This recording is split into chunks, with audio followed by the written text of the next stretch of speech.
This is Revathi. Video చూస్తున్న వారికి likes, కామెంట్స్‌తో support చేస్తున్న వారికి థ్యాంక్ యూ సో మచ్. 'ఓ ప్రేమ ఓ పగ' ఎపిసోడ్ నెంబర్ 187. షర్ట్ లేకుండా షార్ట్‌తో కనిపిస్తున్న సామ్రాట్‌ని, చిన్నగా ఉన్న తన కళ్ళని చాట వెడల్పు చేసి చూస్తూ, "నన్ను ఇంకొకసారి రేప్ చేశావా?" అని అడుగుతుంది. తన ప్రశ్నకి మొహం కాస్త చిన్నబుచ్చుకుంటూ, "అనడానికైనా కాస్త ఉండాలి కదా!" అంటాడు. "నువ్వు రేపిస్తివి కాబట్టే అంటున్నాను" అంటుంది కోపంగా చూస్తూ. "అయితే నేను రేప్ చేస్తే నీకు తెలియకుండానే చేశానంటావా?" అని అడుగుతాడు సామ్రాట్ కూడా కోపం తెచ్చుకుంటూ. "మరి నీ అవతారం ఏంటి?" అని అడుగుతుంది చేయి పెట్టి చూపిస్తూ. ఆ మాటతో సామ్రాట్ తనకు తాను చూసుకొని, "ఓ ఇదా! రాత్రి పడ్డ వర్షానికి నువ్వు చలికి బాగా వణుకుతున్నావు. అందుకని నా షర్ట్ విప్పి నిన్ను కాస్త దగ్గరగా తీసుకొని పడుకోబెట్టుకున్నాను. కానీ చలికి ముడుచుకుంటూ వచ్చి నువ్వు నన్ను ఇంకా పూర్తిగా హగ్ చేసుకొని పడుకున్నావు. సరేలే, చలికి బాగా ఇబ్బంది పడుతుంది కదా అని నేను కూడా పడుకొనిచ్చాను" అంటాడు. "ఓహో! నేను చలికి ఇబ్బంది పడుతున్నానని నా మీద జాలిపడి నన్ను నీ మీద పడుకొనిచ్చావా?" అని అడుగుతుంది కళ్ళు పెద్దవిగా చేసి చూస్తూ. "హ్మ్" అంటూ సామ్రాట్ అమాయకత్వం నటిస్తూ తల నిలువుగా ఊపుతాడు. "అసలు నిన్ను" అంటూ సామ్రాట్‌ని కొట్టడానికి చెయ్యెత్తుతుంది రుద్రకాళి. సామ్రాట్ నవ్వుతూ ఆ చెయ్యి గాలిలో ఉండగానే పట్టుకొని, "మొగుణ్ణి అలా కొట్టకూడదు రాక్షసీ" అంటాడు. "నువ్వు నా మొగుడివి కాదనుకున్నప్పుడు నేను నిన్నెందుకు కొట్టకూడదు?" అని అడుగుతుంది. "నేను నీ మొగుణ్ణి అని రాత్రితో దేశమంతా తెలిసాక కాదని ఇంకా ఎలా అంటావు?" అని అడుగుతాడు. ఆ మాట వినగానే మీడియాతో నా భర్త సామ్రాట్ అని చెప్పడం శక్తికి గుర్తొచ్చి, అది అప్పుడంటే ఏం చెప్పాలో తెలియక అలా చెప్పాను" అంటుంది తడబడుతూ. "ఏం చెప్పాలో తెలియక మనసులో ఉన్నది చెప్పావు, అంతేనా?" అని అడుగుతాడు. "మనసులో లేదు, మొహాలో లేదు. నువ్వు నా మొగుడివి ఏమీ కాదు" అంటుంది కోపంతో తల తిప్పుకుంటూ. "సరే శ్రీమతి గారు, అలా ఎన్నాళ్ళుంటారో ఉండండి" అంటాడు సామ్రాట్ కూడా వెటకారంగా చూస్తూ. "జీవితాంతం ఇలాగే ఉంటాను" అంటూ అక్కడున్న షర్ట్ తీసి, "ముందు ఆ షర్ట్ వేసుకుని హీరోగారు" అంటూ షర్ట్ సామ్రాట్ మీదకి విసిరేస్తుంది. సామ్రాట్ ఆ షర్ట్ క్యాచ్ పట్టి, "ఏం, నా బేర్ బాడీ చూసి పడిపోతావని నీ భయమా?" అని అడుగుతాడు. "ఆహా! నీ బాడీ అంత బాగుందని అనుకుంటున్నావా?" అని అడుగుతుంది కోపంగా.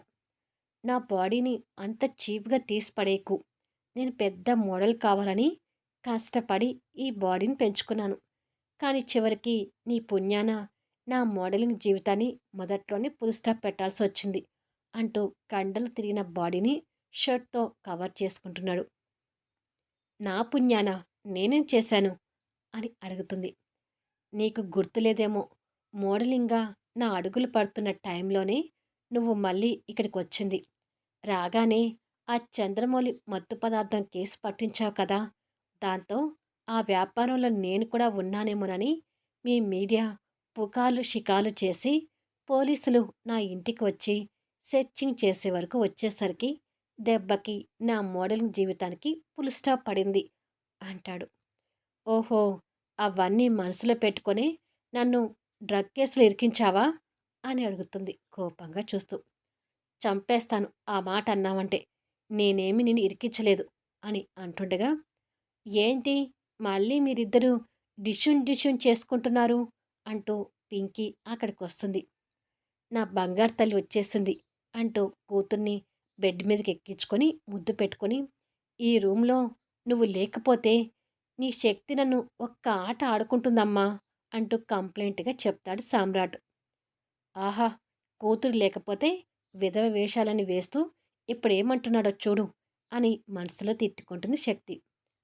"ఏంటి శక్తి, మా హీరోతో ఊరికే గొడవ పెట్టుకుంటావు?" అని అడుగుతుంది పింకీ బుంగమూతి పెట్టుకుంటూ. "అలా అడుగు తల్లి" అంటాడు కూతురికి సపోర్ట్ చేస్తూ. "అయ్యా కూతురు ఇద్దరూ ఒకటే. నేనొక్కదాన్ని దొరికాను మీ ఇద్దరికీ" అని తిట్టుకుంటూ ఒక పొర మీద ఉన్న తన పవిటని పైకి వేసుకుంటూ కోపంగా వెళ్ళిపోతుంది. శక్తి కోపానికి సామ్రాట్ నవ్వుతూ, మా డిష్యూన్ గురించి నువ్వు అస్సలు పట్టించుకోకు తల్లి. మేము కొట్టుకుంటూనే ఉంటాం. మళ్ళీ సరదాగా మాట్లాడుకుంటూనే ఉంటాము అని చెప్తుంటాడు. చరిత తన రూమ్‌లో బట్టలు తీసుకొని, ఆ రూమ్ నుంచి వెళ్తుండగా, వినోద్ లక్ష్మి గారు ఇచ్చిన ఫోటో తీసుకొని రూమ్‌లోకి వచ్చాడు. వినోద్ చేతిలో ఆ ఫోటో ఉండటం ఆశ్చర్యంగా చూసి, తర్వాత కోపంగా వినోద్ ముందు నుంచే వెళ్ళబోతుండగా, వినోద్ తన చెయ్యి పట్టుకొని ఆపుతాడు. చెయ్యి పట్టుకోవటం ప్రశ్నార్థకంగా చూస్తూ చరిత వెనక్కి తిరిగింది. "నీతో మాట్లాడాలి" అంటాడు వినోద్. చరిత కోపంగా వినోద్ చేతిలో ఉన్న తన చెయ్యి లాక్కొని "ఏం మాట్లాడాలి" అని అడుగుతుంది. "అబ్బాయి బాగున్నాడు. చెప్పాలంటే నాకన్నా కూడా బాగున్నాడని చెప్పుకోవాలి. అన్ని విధాల సంబంధం కూడా బాగుంది. మరి ఇతన్ని పెళ్లి చేసుకోవచ్చు కదా" అని అడుగుతాడు ఫోటో చూపిస్తూ. అసలే కోపంగా ఉన్న చరిత ఆ మాటలకి ఇంకా కోపం తెచ్చుకుంటూ ఉరిమి చూస్తుంటుంది. తన చూపుల్ని ఫేస్ చేయలేక వినోద్ తలదించుకుంటాడు. "ఆ సంబంధానికి నేను ఒప్పుకుంటే ఎందుకు? ఒప్పుకోకపోతే ఎందుకు? దీని గురించి నువ్వెందుకు మాట్లాడాలి?" అని అడుగుతుంది చరిత. "అంటే మీ అమ్మగారు మాట్లాడమన్నారు. అందుకే అంటున్నాను. నా మాట విని నువ్వు ఈ సంబంధానికి ఒప్పుకొని పెళ్లి చేసుకో చరిత" అంటూ నచ్చ చెప్తున్నట్టుగా చెప్తాడు. చరిత కోపంలో చేతిలో ఉన్న బట్టలు వదిలేసి, 2 చేతులతో వినోద్ షర్ట్ కాలర్ పట్టుకొని, మనసులో నన్ను ప్రేమిస్తూ, నన్ను ఇంకొకడిని పెళ్లి చేసుకోమని చెప్పడానికి నీకసలు ఎలా మనసొప్పిందిరా? అని అడుగుతుంది. ఆ ప్రశ్నకి వినోద్ దగ్గర సమాధానం లేక తలదించుకుంటే, చరిత అదే కోపంతో షర్ట్ వదిలేసి, "అంతేలే, మనసులో నన్ను పెట్టుకొని ఆ స్నిగ్ధని పెళ్లి చేసుకోవడానికి సిద్ధపడిన నువ్వు, నన్ను ఇంకొకరిని పెళ్లి చేసుకోమని చెప్పడంలో విడ్డూరం ఏముందిలే" అంటుంది ఉరిమి చూస్తూ. "నేను స్నిగ్ధని చేసుకోబోతున్నాను కాబట్టే నిన్ను ఈ సంబంధానికి ఒప్పుకోమంటున్నాను" అంటాడు. "నువ్వు స్నిగ్ధని పెళ్లి చేసుకుంటావో, లేదంటే ఏ ఏట్లోన పడి దూకుతావో నీ ఇష్టం. కానీ నిన్ను ప్రేమిస్తున్న నేను ఇంకొకరిని పెళ్లి చేసుకోవడానికి సిద్ధంగా లేను. అలాగే నువ్వు కూడా నన్ను ప్రేమిస్తున్నట్టుగా నీ మనసులో ఉన్న నిజాన్ని అందరి ముందు ఒప్పుకుంటే మంచిది.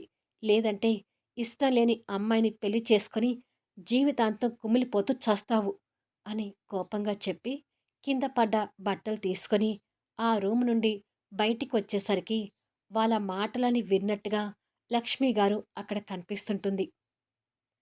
వినోద్ రూములో ఉండిపోతే బయటికి వచ్చిన చరిత వాళ్ళ అమ్మని చూసి షాక్ అవుతుంటుంది. లక్ష్మి గారు కాస్త కోపంగా చరిత చేయి పట్టుకొని మరో రూంలోకి లాక్కొని వెళ్తుంది. తల్లి ముందు చరిత కంగారు పడుతూ చూస్తుంటుంది. "నేను విన్నదంతా నిజమేనా? నువ్వు వినోద్‌ని ప్రేమిస్తున్నావా?" అని అడుగుతుంది లక్ష్మి గారు. "అవును" అన్నట్టుగా కన్నీళ్లు పెట్టుకుంటూ తల ఊపుతుంది. "పిచ్చా నీకేమైనా? త్వరలో వినోద్‌కి పెళ్లి జరగబోతుంటే నువ్వు వినోద్‌ని ప్రేమించటం ఏంటి?" అంటూ కోప్పడింది లక్ష్మిగారు. "నేను వినోద్‌ని ప్రేమించిన తర్వాతే అతనికి ఆ స్నిగ్ధతో పెళ్లి కుదిరిందమ్మా" అంటుంది చరిత. "కానీ మీ మాటలను బట్టి వినోద్ నిన్ను ప్రేమించట్లేదని అర్థమవుతుంది కదా" అంటుంది లక్ష్మిగారు. "లేదమ్మా, వినోద్ అబద్ధం చెప్తున్నాడు. నిజంగానే నన్ను ప్రేమిస్తున్నాడు. కానీ రాజశ్రీ ఆంటీ మాట కోసం ఆ స్నిగ్ధని పెళ్లి చేసుకోవడానికి ఒప్పుకున్నాడు" అని చెప్తుంది. "అవునా?" అంటూ ఆశ్చర్యపోతుంది లక్ష్మిగారు. "ఆ వినోద్ మూర్ఖుడమ్మా. ఆ రోజు నన్ను ప్రేమిస్తున్నట్టుగా అందరి ముందు చెప్పొచ్చు కదా! ఇప్పుడు నేను వాళ్ళింట్లో అందరికీ చెప్దామన్నా కూడా చచ్చినంత ఒట్టు అని ఒట్టు వేసి లాక్ చేశాడు" అంటుంది చరిత బాధపడుతూ. "మరి వినోద్ నిన్ను కాదు పో అంటూ ప్రవర్తిస్తున్నప్పుడు నువ్వెందుకే ఇంకా వినోద్‌ని పట్టుకొని ఊగులాడాలి? అతన్ని వదిలేసి నీ దారి నువ్వు చూసుకోవచ్చు కదా!" అంటుంది లక్ష్మిగారు. "అప్పుడు వినోద్‌కి నాకు తేడా ఏముందమ్మా?" అని అడుగుతుంది చరిత. ఆ మాటల్లో కూతురి బాధని గ్రహిస్తూ, "పోనీ వినోద్‌తో నేను మాట్లాడి చూడనా?" అని అడుగుతుంది లక్ష్మిగారు. "ఒకరు చెప్పినంత మాత్రాన అతను మారేలాగా లేడమ్మా. నువ్వు మాట్లాడినా కూడా ప్రయోజనం ఉండదు. వినోద్‌లోనే మార్పు రావాలి. నన్ను ప్రేమిస్తున్నానని అతని నోటితోనే చెప్పాలి. అసలు ఈ విషయాలని నీకు తెలియనట్టుగానే ఉండు అని చెప్తుంది. కానీ చరిత, వినోద్‌కి త్వరలో పెళ్లి కాబోతుంది. నువ్వింకా వినోద్‌తో ప్రేమ అనడం నీకు కూడా సమంజసం కాదేమో అంటుంది లక్ష్మి గారు. చివరి నిమిషం వరకు నేను వినోద్ కోసం ప్రాకులాడతానమ్మా. ఆ చివరి నిమిషంలో కూడా వినోద్ మనసు మారకుండా ఆ స్నిగ్ధని పెళ్లి చేసుకుంటే మళ్ళీ జీవితంలో అతని మొహం చూడను అని అంటుంది కన్నీళ్లు పెట్టుకుంటూ. కూతురు కన్నీళ్లు చూసి లక్ష్మి గారు బాధపడుతూ, రాజశ్రీ గారు మనకు కూడా పెళ్లి శుభలేఖ పంపించారు. నిన్ననే మన ఇంటికి శుభలేఖ వచ్చింది అని చెప్తుంది. పెళ్ళికి ఎక్కువ టైం లేకపోయేసరికి అన్ని ఏర్పాట్లు కూడా ఆర్గనైజేషన్ వారికి ఇచ్చారమ్మా. చూస్తూ ఉండగానే రోజులు గడిచిపోతున్నాయి అని బట్టలు భుజాన వేసుకుని, శక్తి నా కోసం వెయిట్ చేస్తుంటుందమ్మా. ఇక నేను స్నానం చేసి రెడీ అవుతాను అని అంటుంది. ఇక నువ్వు వాళ్ళ ఇంటికి వెళ్ళొద్దులే చరిత, ఇక్కడే ఉండు అని చెప్తుంది లక్ష్మి గారు. లేదమ్మా, నేను అక్కడే ఉండాలి. వినోద్‌కి ఎదుట పడుతూనే ఉండాలి. పెళ్లి ముహూర్తం చివరి నిమిషం వరకు వినోద్‌కి ఎదురుగా ఉండాలి. దయచేసి నా మాటకి అడ్డు రాకు అని చెప్పి చరిత వాష్‌రూమ్‌లోకి వెళ్ళిపోయింది. కూతురు మాటలు విని లక్ష్మి గారు బాధపడుతుంటుంది. చరితతో మాట్లాడిన వినోద్ కూడా రూమ్‌లో బాధపడుతూ కూర్చొని ఉండగా శక్తి దగ్గర నుంచి కాలొస్తుంటుంది. లిఫ్ట్ చేసి ఏంటి వదినా అని అడుగుతాడు. చరితను తీసుకొని బయలుదేరావా అని అంటూ శక్తి మాటలు వినిపిస్తుంటాయి. లేదు వదినా, చరిత రెడీ అవుతుంది. అయినా వదినా, ఇప్పుడు చరితను తీసుకొని రావడం ఎందుకు? నేను ఒక్కడినే వస్తాను అంటాడు. నువ్వొక్కడివి వచ్చేటట్టయితే ఇంట్లో అడుగు పెట్టడానికి కూడా వీల్లేదు. వస్తే చరితతో రా, లేకపోతే ఇంటికే రావద్దు అని సీరియస్‌గా చెప్పి ఫోన్ పెట్టేస్తుంది. వదినకి కూడా నాకిలా నెగెటివ్‌గా తయారైందేంటి అని అనుకొని వినోద్ బాధపడుతుండగా లక్ష్మి గారు అక్కడికొచ్చి, చరిత స్నానం చేసి బ్రేక్‌ఫాస్ట్ చేయడానికి వచ్చింది. నువ్వు కూడా బ్రేక్‌ఫాస్ట్ చేద్దుగాని రా వినోద్ అంటూ పిలుస్తుంది. వద్దా ఆంటీ, నాకేమీ తినాలనిపించడం లేదు అని అంటాడు. రాత్రి కూడా భోజనం చేయకుండా పాలతో ఉండిపోయావు. ఇప్పుడు టిఫిన్ చేయనంటావేంటి? మాట్లాడకుండా రా అంటూ లక్ష్మి గారు కాస్త సీరియస్‌గా చెప్పి వినోద్ చేయి పట్టి లాక్కొని వస్తుంటుంది.